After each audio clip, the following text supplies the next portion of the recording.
Dimensional de la Fraternidad IFA de las Américas. Hola amigos, bienvenidos a su podcast dimensional de la Fraternidad IFA de las Américas.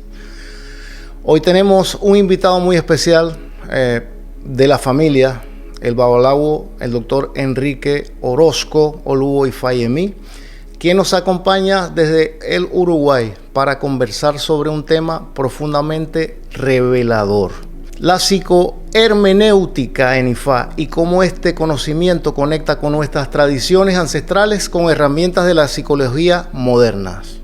La psicohermenéutica será el tema a tratar. Hablaremos de psicología y de hermenéutica. Bienvenido, doctor, a su casa, la Fraternidad IFA de las Américas, a su podcast dimensional. Bienvenido. Gracias una vez más, Heriberto, por la invitación y por darme la oportunidad de intercambiar con la gente que nos sigue a través de estas plataformas. Es muy interesante este episodio, particularmente para mí, porque estamos urgidos de textos para las nuevas generaciones donde podamos aprender realmente de una manera cierta, real y profunda lo que es el Dice IFA.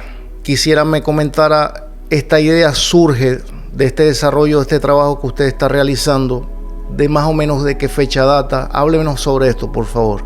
Sí, Heriberto, el origen de esta idea viene dada en mis últimos años de la licenciatura en psicología, a raíz de que había un problema cierto dentro de nuestra formación como psicólogos, y es el hecho de que los fenómenos vinculados a la espiritualidad, los fenómenos vinculados a la religiosidad, no tienen un sistema metodológico, epistemológico para su estudio dentro de ciencias como la psiquiatría y la psicología. En buen cubano te puedo decir que para la psiquiatría, todas aquellas personas que hablan con semillas, con piedras, caracoles, son considerados de alguna manera personas que actúan en un nivel psicótico, ¿no? Es decir, son personas con alteraciones mentales, con alteraciones en la conducta, y esto para mí de alguna manera fue muy lacerante durante mi formación como psicólogo, porque una vez me inicio en IFA se gestó una especie de dilema, ¿no?, ético entre observar y diagnosticar desde el paradigma de la psicología y de la psiquiatría, y observar y diagnosticar desde el paradigma de IFA.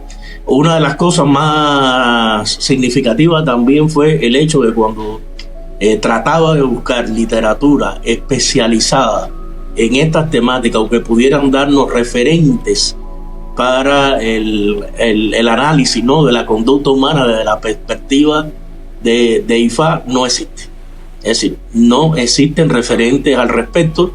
Y otra cosa que también me motivó muchísimo es que el lenguaje y la forma en que está planteado IFA netamente sobre códigos religiosos, se hace muy difícil que desde la academia se pueda tener una lectura diferente, más allá de lo que es religión, más allá de lo que es creencias y prácticas religiosas.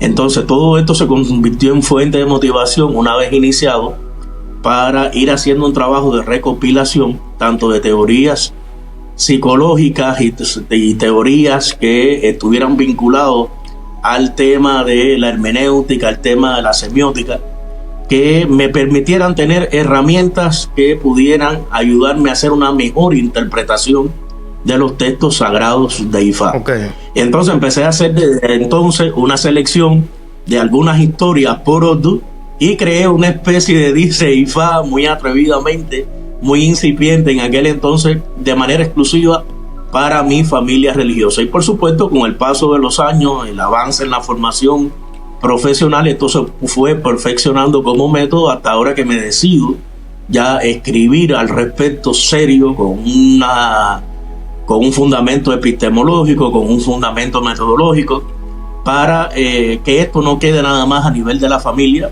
religiosa, sino también sea un conocimiento que de alguna manera pueda llegar a otras personas que les interese. La cuestión es la siguiente, Oluo.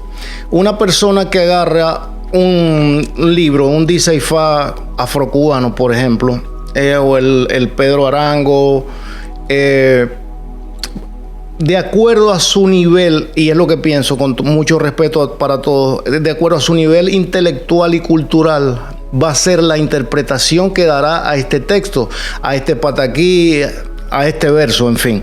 Ahora, la pregunta es la siguiente: ¿este trabajo está escrito ya con esa visión o usted va a poner a trabajar la mente de quien lea estos textos? Las dos cosas, Heriberto. Es decir, ya hay toda una elaboración epistemológica y metodológica que está narrada en todo el capítulo 1. Son 70 y tantas páginas que van a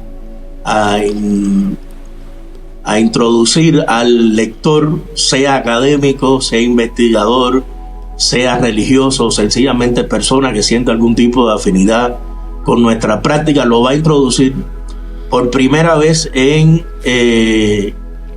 una metodología que le va a facilitar la interpretación de los textos de IFA. Pero también esta metodología está creada, o esta propuesta metodológica está creada para poner a pensar no solo a los académicos, sino también poner a pensar a nuestros religiosos de cuán necesitados estamos de otras herramientas que nos pueda aportar la ciencia, como la hermenéutica, como la semiótica y como la misma psicología, que nos pueden permitir hacer una interpretación mucho más profunda de lo que son los textos de IFA. En esto hay algo claro, Heriberto, y yo lo tomo como un desafío. Quizás a muchos no les gustará lo que voy a decir, pero es una realidad. Quien solo sabe de IFA, nada sabe. Estoy de acuerdo. Y quien solo tiene como referente a un libro con determinadas historias y no tiene un acervo cultural amplio, si no lee, si no estudia, si no es capaz de ampliar su vocabulario, si no es capaz de ampliar sus saberes, se hace muy, pero muy, muy complejo el hecho de interpretar IFA. Las interpretaciones que vamos a tener IFA siempre van a ser escuetas y van a ser muy enmarcadas dentro del entorno de los religiosos. Yo quisiera, Oluo, me dieras un concepto que sea digerible para todo tipo de persona, no importa el nivel de estudio y cultural. Simplemente que me des un concepto que sea básico sobre la psicohermenéutica para IFA y de dónde surge, por favor. Sí, la psicohermenéutica vamos a entenderla como la metodología o la forma de interpretar o descodificar el oráculo de IFA, pero sobre la base de una metodología fundamentada en la psicología de Carl Jung, la teoría de los arquetipos, el inconsciente colectivo y todo lo que tiene que ver con los fundamentos de la hermenéutica y los fundamentos de la semiótica, que son la hermenéutica. En este caso surge como aquella ciencia, por decirlo de alguna manera, que ayuda a la interpretación de los textos sagrados, de cualquier texto sagrado. E IFA no es la excepción. Y la semiótica porque es la que nos ayuda a la descodificación e interpretación de los símbolos. Entonces, apropiarnos de estos elementos, te reitero, nos va a ayudar no solamente a los psicólogos, no solamente a los profesionales de la psiquiatría y de la psicología, sino también a los sacerdotes de IFA y a los creyentes de manera general, de hacer una interpretación aún más profunda, aún más abarcadora, aún más amplia en diferentes esferas de la vida del ser humano que viene en búsqueda de nuestra orientación. ¿Cómo podríamos, Oluo, relacionar el concepto de Ori con la conciencia y las teorías de Jung? A ver, esto es bien interesante.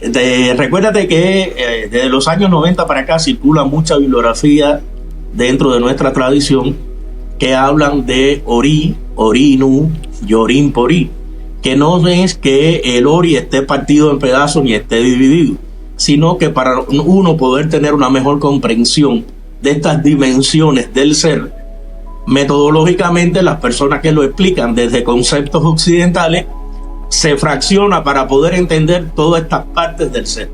Y esto no es algo nuevo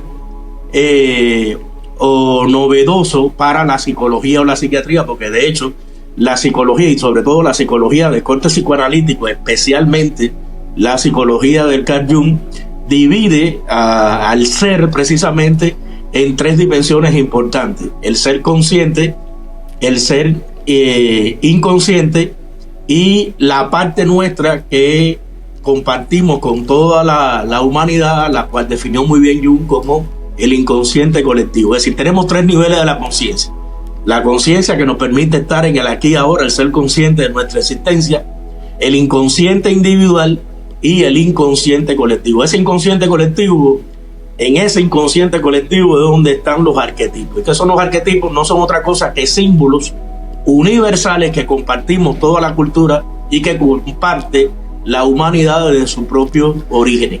Entonces, estos símbolos y estas cosas que están tan arraigadas dentro de nosotros, en lo más profundo de nosotros, que compartimos todos los seres humanos, amén de cultura, nacionalidad o idioma, es lo que nosotros, o es lo que hemos estado tratando de enfocar o buscar puntos de encuentro con lo que nosotros conocemos como los orichas. Los orichas, para nosotros, desde nuestra perspectiva, son arquetipos. Ok. Oluo, el enfoque con que usted hizo este trabajo va más enfocado a los pataquís o a los Ifá nigerianos. A ver, mira, esto fue un dilema realmente. ¿Por qué un pataquí sí y por qué no un Ifá nigeriano? La respuesta es sencilla, Heriberto, porque el pataquí fue construido sobre la base de la identidad cultural nuestra en Occidente. El pataquí se parece más a nuestra cultura, nuestra forma de hablar, nuestra forma de ser, nuestras costumbres, nuestras tradiciones. Un Ifá, a pesar de que comparta los mismos símbolos universales que un pataquí, no está enmarcado en el mismo contexto cultural. El pataquí, cargado de refranes, cargado de personajes de nuestro día a día, encarnados quizás en orichas o en personajes divinos, se parece más a nosotros. Entonces, por eso fue que quise tomar los pataquí, porque en resumen son nuestra esencia, son lo que de alguna manera u otra nos refleja a nosotros mismos en nuestra cotidianidad.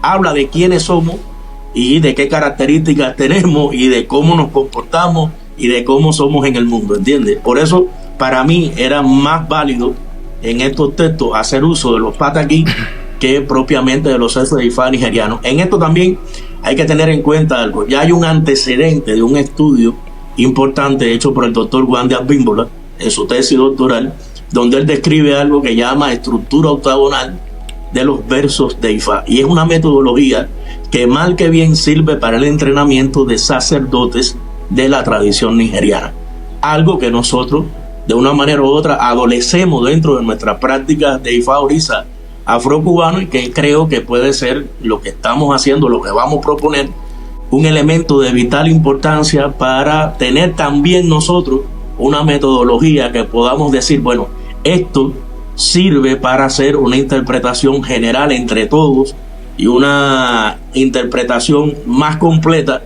de lo que siempre hemos tenido. Eso no quiere decir que lo que se ha hecho hasta ahora no haya servido, no, lo que se ha hecho hasta ahora, lo que sirvió como base de conocimiento empírico para crear esta metodología de carácter científico, que es lo que vamos a proponer a todos nuestros lectores. ¿Podrías recordarnos, tú te graduaste bajo qué título? Yo soy licenciado en psicología, como tal, pero en Cuba se hace muy complejo hacer una tesis doctoral del tema de la psicología, y menos en tema de religión, ya por determinado fatalismo geográfico, la distancia que teníamos de las villas y de La Habana, que eran los lugares donde estaba la forma habilitada para hacer este tipo de doctorado. Por tanto, tuve que decidirme a hacer mi doctorado en temas de sociología. Entonces tuve que irme por el doctorado de ciencia sociológica, y bueno, hago el doctorado, valga la redundancia, en todo lo que tiene que ver con la ciencia social. Vamos a conversar, Oluo, sobre el tema de Ifá y psicología como terapia. ¿De qué manera los rituales como el ebó, las ofrendas, los cantos funcionan como actos terapéuticos, Oluo? Bueno, esto no es algo típico de Ifá. Todas las grandes culturas, Heriberto, lo han hecho. De hecho, si nos remontamos al antiguo Egipto, vamos a encontrar que a través de la magia, a través del pensamiento místico, a través de todos los rituales, de ahí tuvieron origen muchas formas terapéuticas de las que hoy utilizamos nosotros en la clínica. Ejemplo de ello, el uso de la sugestión y el uso de la hipnosis, por ejemplo, para ayudar como herramienta psicoterapéutica a muchas personas. Es decir, algo que comenzó siendo místico, que comenzó siendo religioso, luego devino en un modelo psicoterapéutico. Eso es un ejemplo. Pero, a ver, cuando vamos a hablar de psicoterapia en IFA, tenemos que ver 4 elementos que son importantes. Una, siempre y cuando IFA nos sirva para diagnosticar con certeza y claridad qué cosa es lo que está afectando al individuo. Segundo, lo haga tomar conciencia de cuál es su rol y su participación en ese problema. Tercero, le haga conocer cuáles son las potencialidades y las posibilidades reales que tiene de salir de ese problema.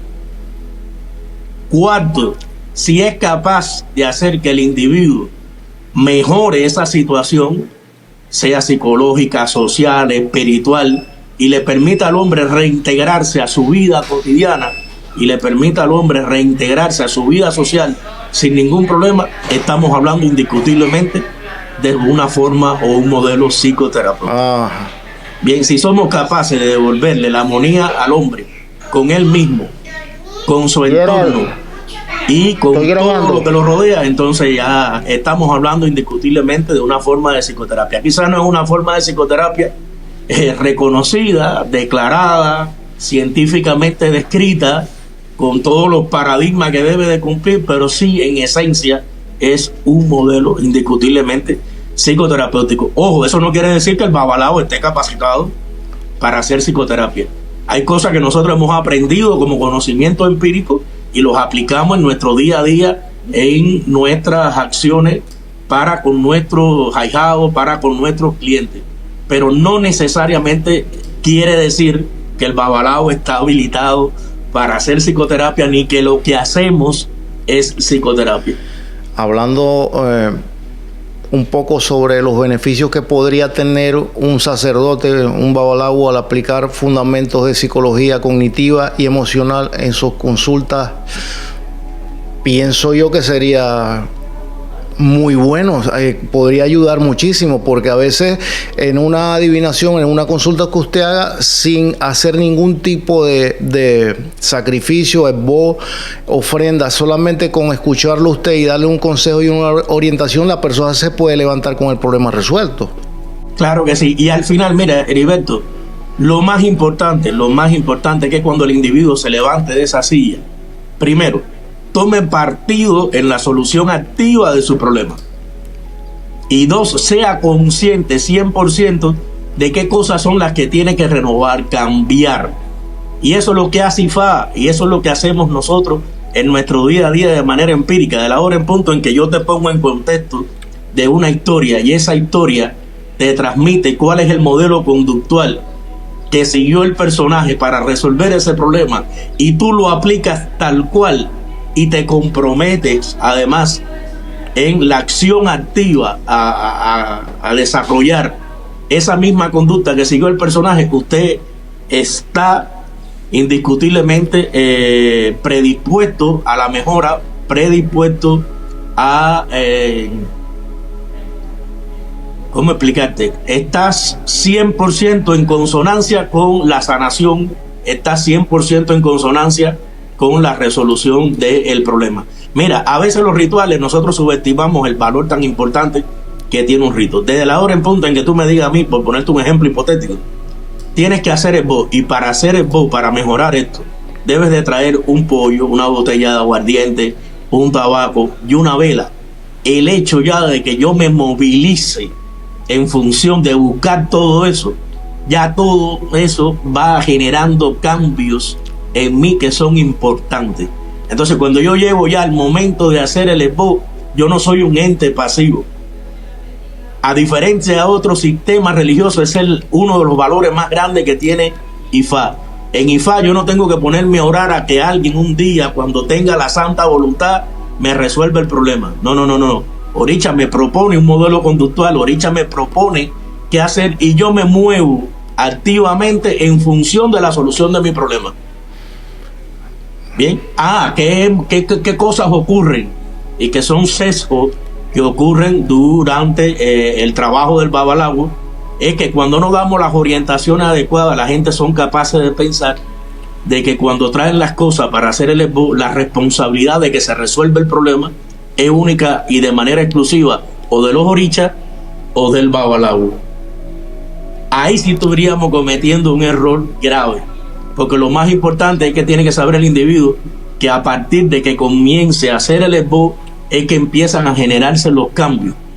Y eso no son las únicas, es decir, hacer el esbo no es lo único que va a resolver el problema, sino generar todo ese cambio que necesita a partir de la toma de conciencia que ha tenido de cuáles son las cosas que los afectan y bueno, seguir el modelo conductual que le propuso el ancestro o el personaje de la historia donde el individuo resuelve su problema. Y de alguna manera u otra, esos son los principios básicos y determinantes de cualquier modelo psicoterapéutico. Y desde tu perspectiva, viendo a IFA, ¿qué significa realmente la palabra cura?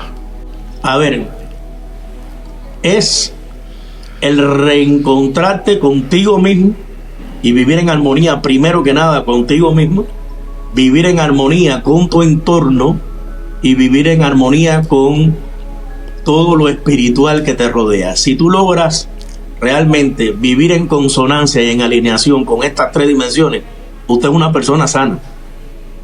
Si no tienes conflicto contigo mismo, fíjate, y no tienes conflicto con el entorno y espiritualmente te sientes conectado, te sientes equilibrado, te sientes en equilibrio con tu entorno de todas las maneras, entonces usted es un individuo que vive de manera plena, que vive de manera equilibrada y por el tanto de manera sana, porque la salud no es algo nada más biológico, es algo espiritual, es algo también psicológico, es algo también social.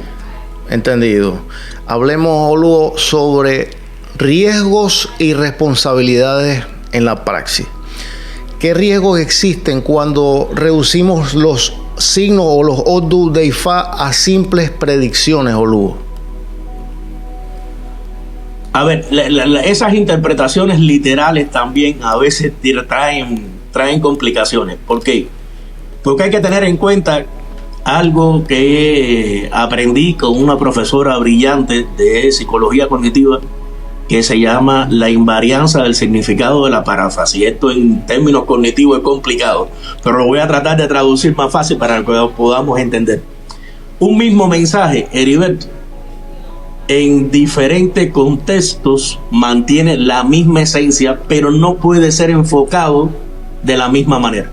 Entonces, quizás el mensaje, fíjate, de IFA, literalmente en los años 40 tuvo un impacto dentro de la cultura, el tiempo, los valores, la historia de ese momento concreto. Pero ya en los años 90 el contexto cambia. Al cambiar el contexto, el mensaje en la forma de ser transmitido debe ser reevaluado, repensado, reinterpretado, manteniendo siempre el denominador común o manteniendo aquello que es invariante en el mensaje. Ya en el 2025, por supuesto, no somos los mismos ni de los años 40 ni de los años 90.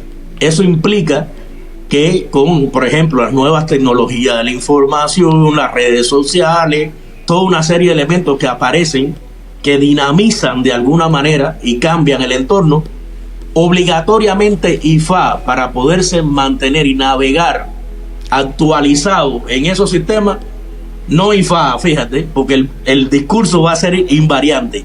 Quien tiene que cambiar el modelo y las formas de interpretación y de discursar a IFA es el babalawo. Entonces, estamos constantemente en un reto perenne de crecernos a nosotros mismos. Por eso yo te decía ahorita que el que sabe de IFA nada más, nada sabe. ¿Ya? Porque indiscutiblemente para usted poder llevar ese mensaje en la actualidad, en el hoy, usted necesita de estar vinculado necesita de estar conectado a todo lo que sucede eso en tu entorno. Por tanto, reducir lo que está en el libro o aplicar lo que está en el libro de manera literal, no pienso que sea la solución, ¿no?, a los problemas. Yo cuando pienso en estas cosas, Heriberto, en el tratamiento de cuestiones espirituales, yo pienso que cada consulta, fíjate, cada iniciación es como un traje espiritual que debe ser cortado a la medida de cada quien. Entonces, cuando hacemos interpretaciones literales, lo que estamos tratando de hacer es ponerle la misma talla de pantalón, de camisa y de zapatos a todo el mundo por igual. Ok. Y no creo que eso sea lo más adecuado en términos de espiritualidad, en términos psicológicos. Tú sabes que me pongo a analizar un poquito esto que estás hablando, pero me pongo en los pantalones de quien agarre el texto, agarre el libro, y entonces es como un F-16 que el que no esté preparado para volar ese F-16 se va a estrellar de seguro, va a ser un desastre. Pienso que es un poco delicado eso también. Sí, es complicado. Mira, de hecho, es bueno que la gente sepa que este primer volumen del libro es un volumen que está hecho sobre el discurso de ciencias que son duras y que tienen un lenguaje bien complejo, pero bueno, extremadamente necesario para que pueda haber un diálogo entre IFA y la academia. Por tanto, ese primer capítulo es un capítulo bastante duro, muy denso en cuanto al lenguaje, pero lo más importante al final, creo, Heriberto, que es el cómo se aplica toda esa metodología en la interpretación de la historia, porque al final lo que la gente, y pienso que la parte religiosa va a disfrutar mucho, va a ser el poder ver cómo se aplicó esa metodología en los Pataki, cómo se desglosó todo eso en la historia y cómo ayuda eso a la interpretación de las historias. Y me podrías hablar más o menos, para tu criterio, cómo la psicohermenéutica fortalece la responsabilidad ética de los hablados en su labor con los consultantes, boludo. Sí, de hecho, fíjate que yo hago en el primer capítulo de Heriberto una comparación entre el sistema que empleó Carl Jung psicoterapéutico y lo que nosotros hacemos como babalawos en nuestro día a día. Y se van a sorprender muchos hermanos cuando vean que ese modelo psicoterapéutico propuesto por Jung para manejar los conflictos y las problemáticas del ser humano, cómo se parece muchísimo a lo que nosotros hacemos dentro del trabajo día a día de nosotros de IFA. Y ahí hay cuestiones éticas y responsabilidades que son importantes, que por muy insignificantes que parezcan, tienen una trascendencia enorme. Y te voy a poner algunos ejemplos.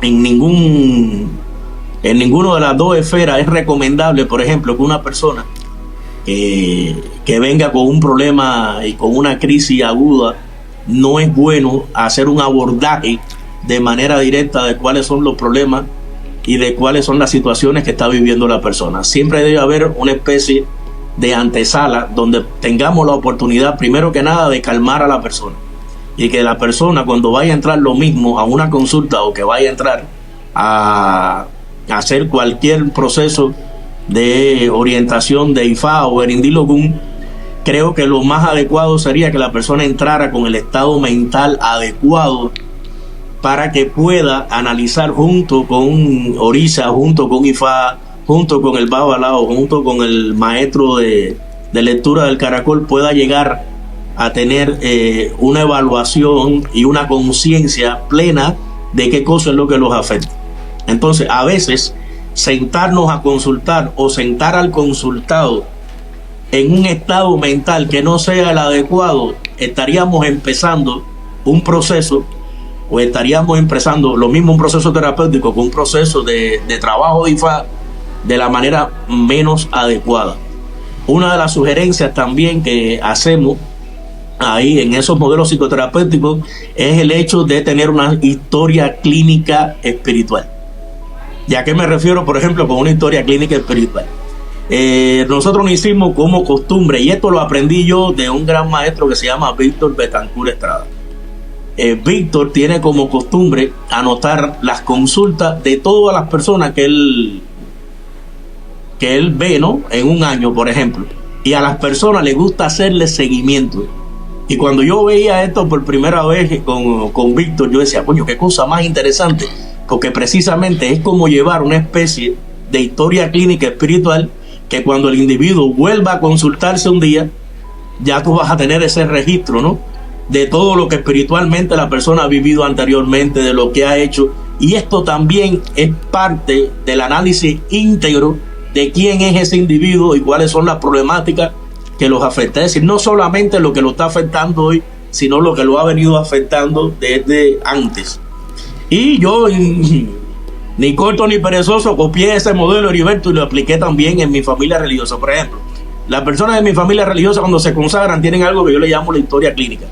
La persona tiene que tener una libreta, y en esa libreta, desde la hora en punto en que recibe mano de orula hasta que llega a cualquier consagración, si llega al santo, esa libreta tiene que llegar al santo con él. Si llega a Ifá, tiene que llegar esa persona con esa libreta a Ifá.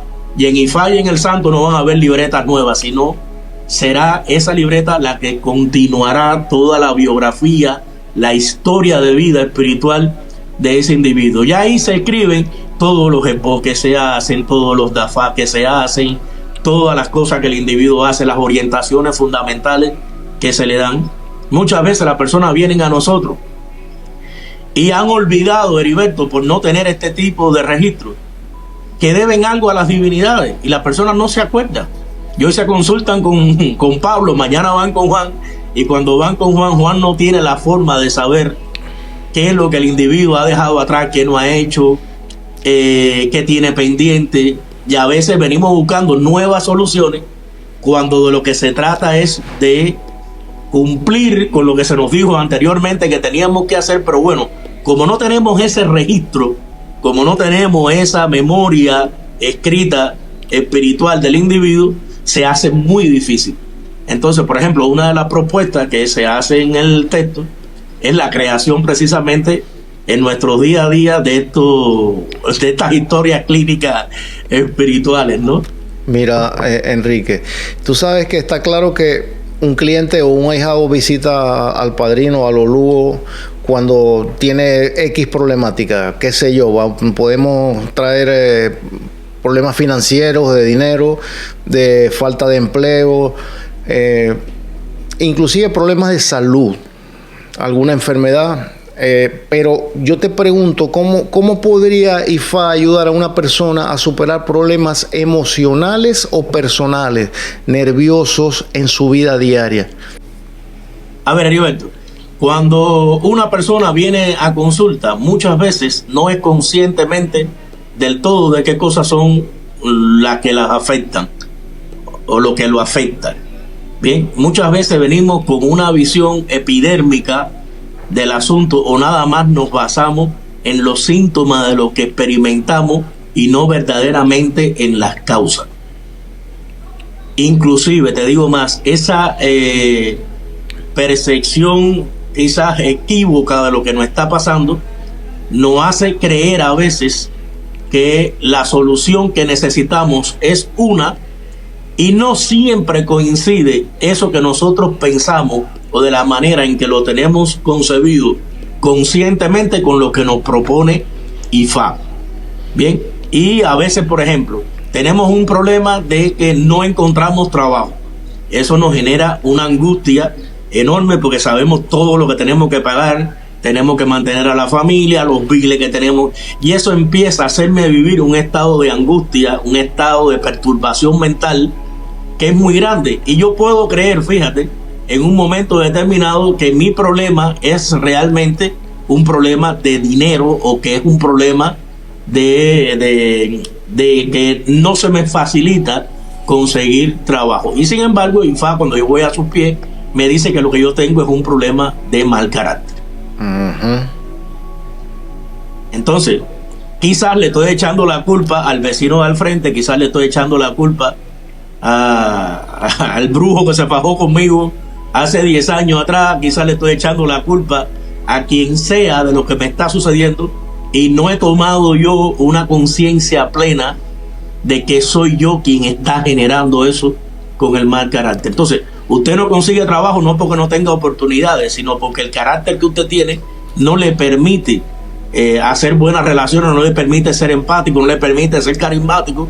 Y por supuesto que nadie va a contratar a una persona con toda esa característica de ser un antipático. De la hora en punto en que yo asumo, fíjate, la conciencia y la responsabilidad que me ha develado IFA sobre mi problema, empiezan a bajar automáticamente los niveles de angustia, porque ya sé que ya tengo solución para mi problema.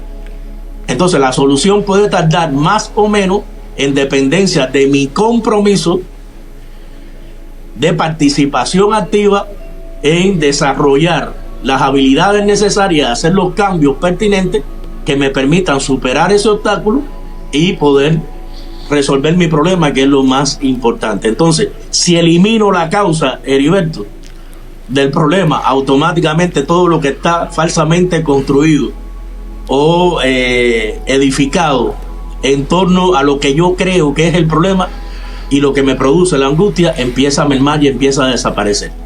Y esto es una forma de psicoterapia. Sí, correcto. Fíjate algo, Lugo. Vemos frecuentemente, por el pasar de los años, hemos visto muchos sacerdotes que personifican los Odu Ifa. Por ejemplo, un Odu Ifa X que le sale a una persona como su Odu matriz, cuando lo ven reflejado en otra persona, ven los arquetipos del primero enfocados en los demás. Es decir, si son malos, todos son malos. Y creo que eso es un error. Eso es un error. Según tu criterio, Lugo, ¿qué significa decir que los Odu Ifa son contenedores de arquetipos? A ver, indiscutiblemente, cuando se refiere la literatura especializada a que los Odu de Ifa contienen arquetipos, es que esos Odu comparten universalmente un conjunto de símbolos y un conjunto de metáforas, un conjunto de ideas que son universales, Heriberto, en cualquier lugar que tú las apliques. Ahora bien, lo que no se puede es, reiteramos nuevamente, hacer interpretaciones literales de lo que dicen los Odu de Ifa. Los Odu de Ifa no tipifican personas. Los Odu de Ifa no dicen o no son una camisa de fuerza que ponen al individuo a vivir de una manera u otra. El Odu de Ifa sencillamente lo que hace es que nos propone a nosotros perspectiva de cómo vivir mejor y de cómo alcanzar las cosas positivas en nuestro destino y cómo evadir las negativas. ¿Ya? Pero si yo, fíjate, te voy a poner un ejemplo,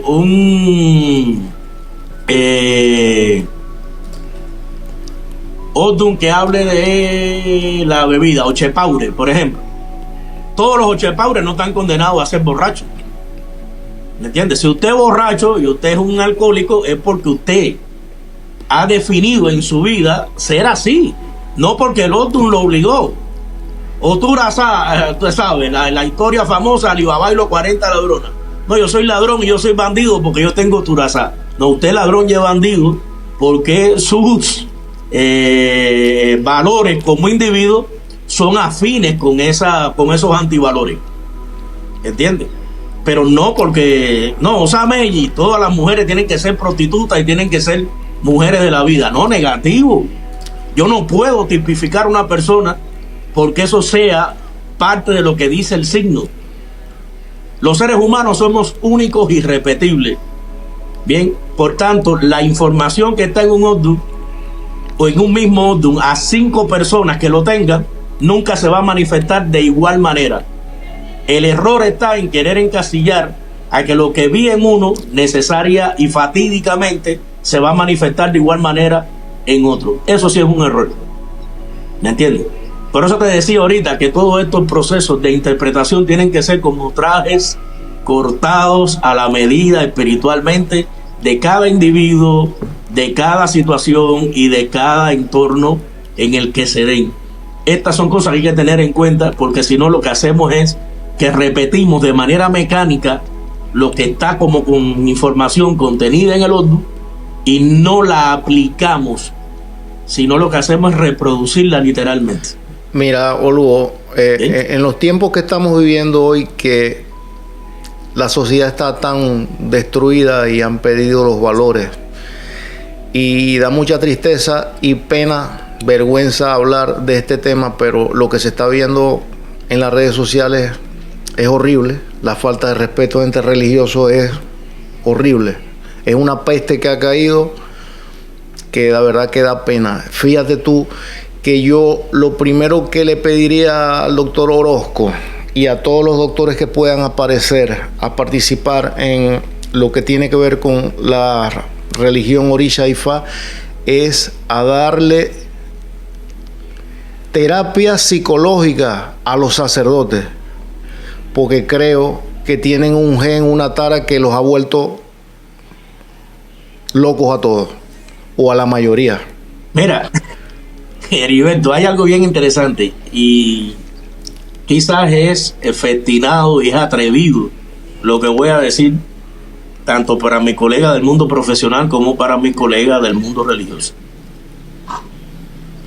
Yo aprendí en mi tercer año de la carrera un concepto que para mí, en una asignatura que se llama psicopatología, un concepto que para mí fue chocante, y es el hecho de que existiesen madres, escucha esto, esquizofrenizantes, madres que en su afán de querer tener determinados modelos educativos con sus hijos, se volvían perjudiciales y terminaban convirtiéndose en personas que condicionaban una especie de esquizofrenia en sus hijos. Fíjate qué cosa más interesante. Y cuando tú ves valor a esto, tú dices, bueno, qué mala intención pudiera tener una madre de querer crear este tipo de conducta, ¿no? O de situaciones en sus hijos. Ninguna.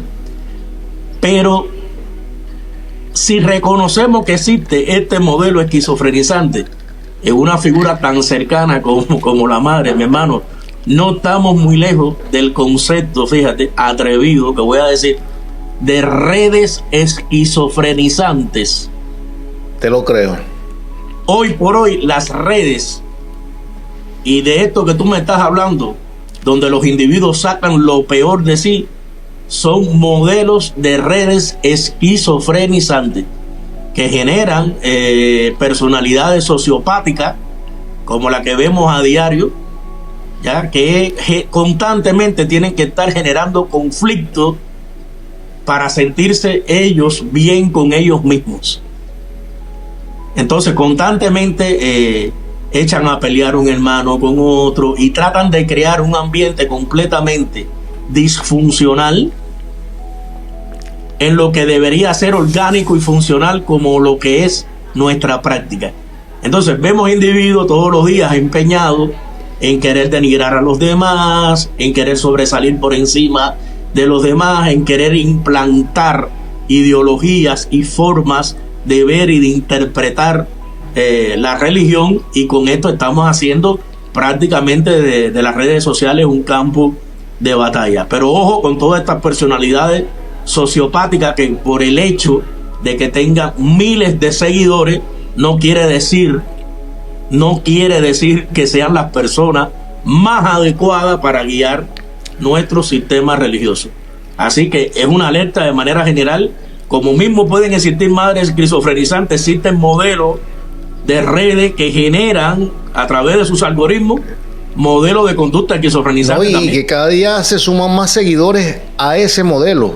Cada día se suman más. Y todo el que se sume, porque sencillamente Heriberto tiene menos mecanismos y tiene menos habilidades para contrarrestar los mecanismos de manipulación y de dominación de estos sociópatas de redes. Y entonces no. Entonces sencillamente ellos lo que sirven es para alimentarle el delirio de control, de dominio y de poder a estos sociópatas que tenemos hoy en redes, y que bueno, algunos tienen nombre y apellido muy claramente. Lo que pasa es que no vale la pena tocar esa temática para que nadie se vaya a sentir aludido y nadie se vaya a sentir mal, ¿no? Pero la gente lo ve en el día a día. Sí, eso está de anteojo. Ahora, Oluo, ¿Qué valor tendría para ti, Lugo, integrar IFA en programas de psicología intercultural o comparada? Mi hermano, extraordinario, extraordinario. Mira, ahora mismo hay un movimiento que está abogando por la creación de una psicología afrocentrada. Bien, qué mejor base epistemológica que la que puede ofrecer IFA como sistema ancestral que ha ayudado a resolver la problemática de los seres humanos durante tantos años. Qué mejor epistemología que esa, Heriberto, para darle base a esto que se está construyendo hoy y que se considera una psicología afrocentrada. Para mí, IFA ahí es de inestimable valor por los valores que promueve, por la forma en que tiene de abordar y de orientar en los problemas del día a día del ser humano, por todo lo que es capaz de aportar, no solamente desde lo religioso, sino desde lo cultural, desde lo histórico y desde todas las perspectivas que podamos verlo. ¿Entiendes? Entonces, para mí, que IFA pueda integrarse a esto sería maravilloso.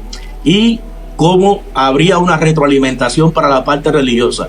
Todos los avalados ganaríamos en muchas más habilidades, ganaríamos en una mejor metodología de cómo desarrollarnos en nuestro día a día, no para que se conviertan en psicoterapeutas, no para que se conviertan en psicólogos, porque para eso hay que estudiar toda una especialidad, pero sí para apertrechar determinadas herramientas que sí pueden hacer uso de ellas bajo una metodología seria, científica, aprendida, que los va a ayudar indiscutiblemente a entender muchísimo mejor el fenómeno del ser humano. Lugo, ¿y cómo se podría diseñar un protocolo de acompañamiento terapéutico basado en principios de IFA? Bueno, de hecho es una de las propuestas atrevidísimas que tiene el libro. Te dije ya anteriormente, cuando propongo un mano a mano o una comparación, un paralelismo, ¿no?, entre las etapas del desarrollo y del tratamiento que propone Jung en su modelo psicoterapéutico y lo que hacemos nosotros como Babalao. Es decir, no voy a hablar mucho de esto, Heriberto, porque lo que quiero es que la gente lo lea, lo asimile, con los ejemplos y los casos clínicos que están puestos en el libro. La gente aprenda el valor de estas herramientas psicoterapéuticas y cómo nos pueden ayudar a nosotros en nuestro trabajo de IFA en el día a día. De principio es un solo tomo que va a salir, ¿verdad? No, van a salir los 17 tomos. 17 tomos. Eso es importante. Son 17 tomos. ¿Por qué? Porque hay un tomo que es el primero, que es el que tiene todas las bases epistemológicas y metodológicas de la metodología de lo que yo considero se llama psicohermenéutica de IFA.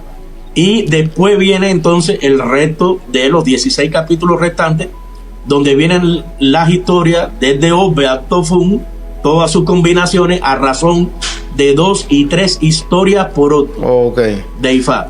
2 o 3 o hasta 3 pataquíes por y estos libros ya con la metodología aplicada y con los pataquí interpretados según lo que hemos concebido dentro de esta metodología. ¿Esto va a ser en físico o va a ser digital?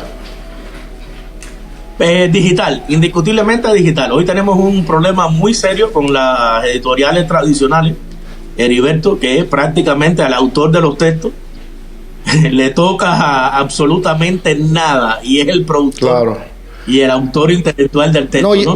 Entonces ya hoy estamos en desventaja con respecto a eso. Entonces la comercialización, según hasta ahora tengo entendido con la editorial, va a ser en formato PDF. Tú sabes que cuando salga a la calle el primer tomo ya automáticamente te lo van a plagiar, ¿no? Bueno, a ver, en eso hemos trabajado. De hecho, se ha demorado y se va a demorar, creo, aún un poquito más en salir, porque el libro está protegido internacionalmente bajo las normas internacionales de derechos de autor.